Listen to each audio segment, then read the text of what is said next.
शेवगावात घाडगे मॅडम पुन्हा ॲक्शन मोडमध्ये. जुने बाजार तळावरील नवीन अतिक्रमण जमीनदोस्त.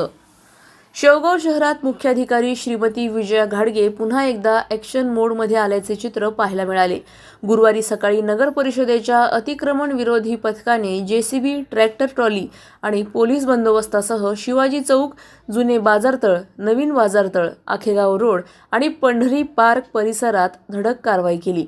शासकीय जागेवर झालेले नवीन अतिक्रमण हटवण्यात आले. गेल्या 8 दिवसांपासून महात्मा फुले भाजी मंडईसमोर बसणाऱ्या भाजी विक्रेत्यांवरही कारवाई करण्यात आली. शहरातील प्रमुख रस्त्यांवरील अतिक्रमणामुळे वाहतुकीस अडथळे निर्माण होत असल्याची तक्रार नागरिकांकडून होत होती.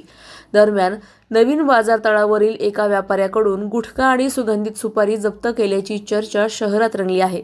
पुढील टप्प्यात उर्वरित अतिक्रमणांवरही मोहीम राबवली जाणार का, याकडे शहरवासियांचे लक्ष लागले आहे.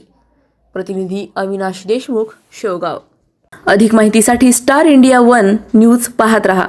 चॅनलला सबस्क्राईब करा आणि अशाच अपडेट्ससाठी बेल आयकॉन दाबा.